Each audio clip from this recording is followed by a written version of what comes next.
Welcome back to DC Silver Age Storytime, and today's story comes from Lois Lane number 20, published in October 1960, with story by Jerry Siegel and art by Kurt Schaffenberger. Kurt Schaffenberger is always a treat for me.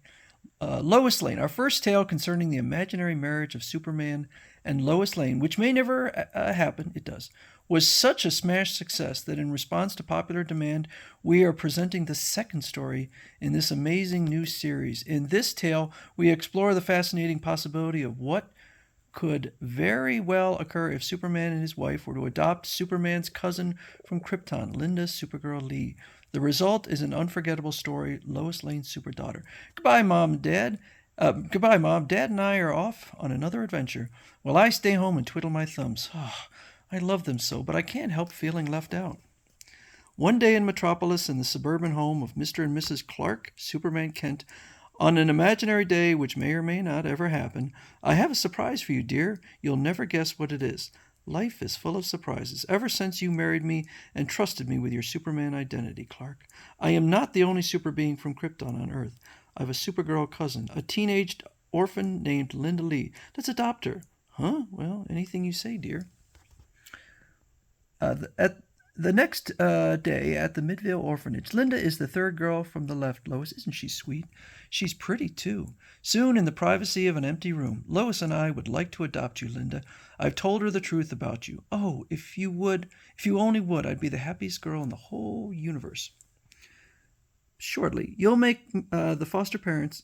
Oh, you'll make fine foster parents for Linda, But what, Miss Hart? Because of your job as a reporter, Miss Kent, you would be unable to give Linda the full attention every child should get from her mother. You'd be too busy to keep house. Then I'll quit my job. Okay. Afterwards, Lois, I know how much your job means to you. You were swell to give up your career so Linda can have a real home. I'll be a good mother to Linda, Clark. You'll be proud of me. I'll never be prouder of you than I am right now. How lucky I am. I have Superman for a husband, and soon I'll have a super daughter. Several days later at the orphanage, your application to adopt Linda was approved. Folks, Linda is yours now, but only for a trial period. From time to time, our investigators will make surprise visits to your home to see if she's happy. And as the Kent family drives home, we must continue to keep our real identities, Linda, so that the underworld won't try to get revenge on Superman by striking at Lois. I understand, and I'll still be your secret weapon so I can help you in emergencies. Once inside the Kent home, Clark and Linda promptly switched to their super identities. I'm so thrilled. Superman's my father now, and I couldn't have a nicer mother. Bless you, honey. I loved you the first second I saw you. This secret tunnel leads to a distant woods.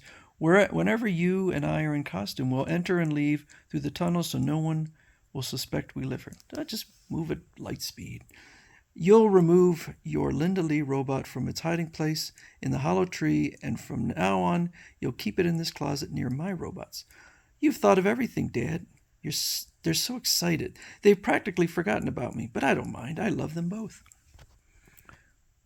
Several days later, as Linda returns home from school, I'm sorry the kitchen is such a mess, Linda.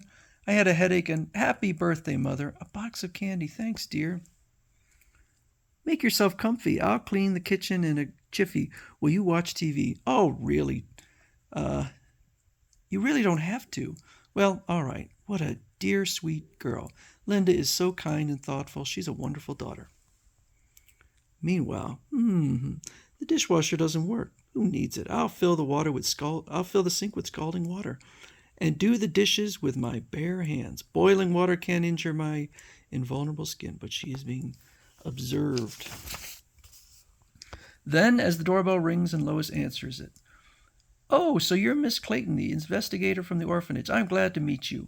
You won't be after I tell you what I think of you, Miss Kent. I saw you on the couch, taking it easy, eating candy and watching television while your daughter washed dishes in scalding water. But she just had come home from school. Instead of having her do homework, you made her do your work. I ought to take her away from you this very instant. It's Mom's birthday. I offered to do the dishes while she watched television. I'll overlook it this time, but if I ever find you mistreating the girl again, back to the orphanage she goes. After the investigator leaves, "Don't cry, Mother. It was just a silly misunderstanding. Oh, I want to treat you like my real daughter, Linda, but that woman thinks I'm a lazy, no-good mother." Several days later. "Mm-hmm. That supper was great. Relax, Lois, while we clean up for you. You don't really have to."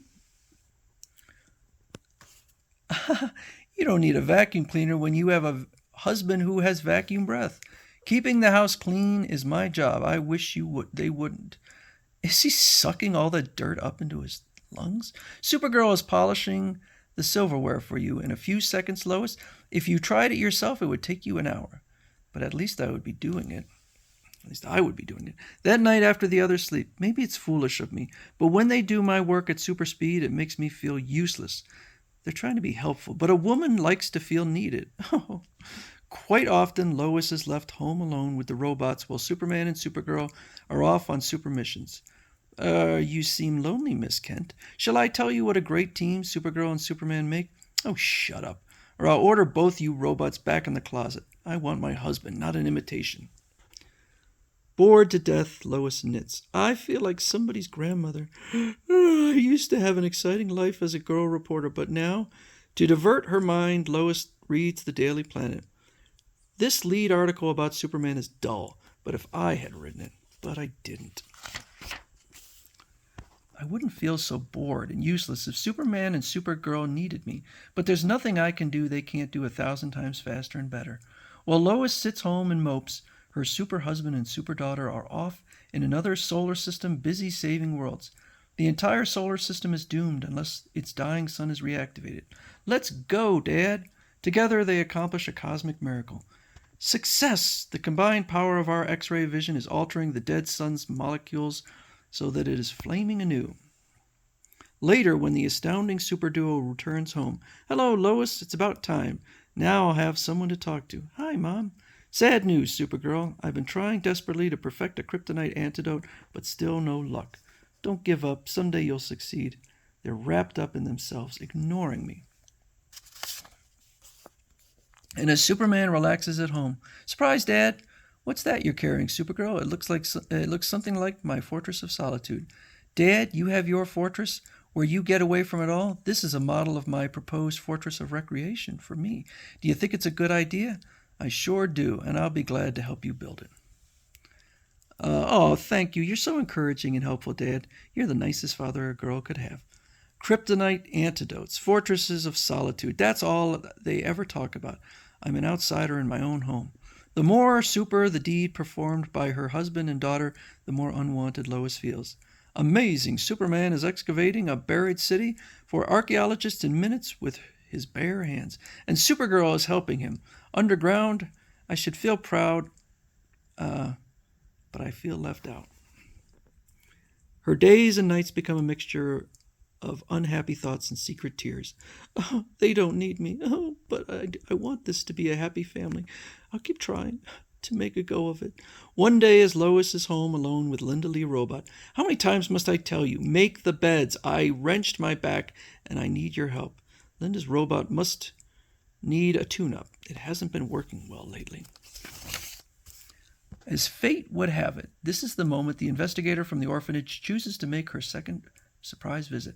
"The door's open. I'll walk in and see how Linda is being treated when I'm not expected."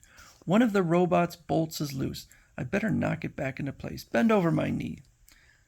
"That will be quite enough, Miss Kent." Whack, whack.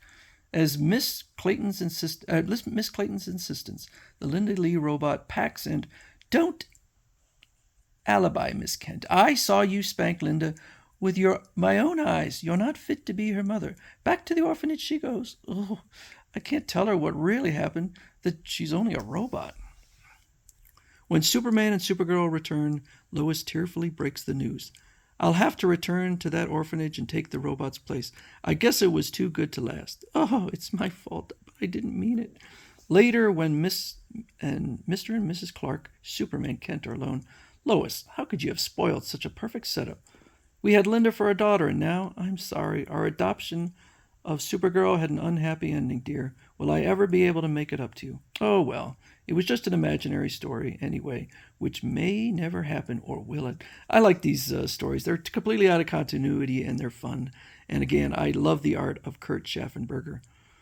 It is kind of a downbeat ending for an imaginary story, but I did enjoy it.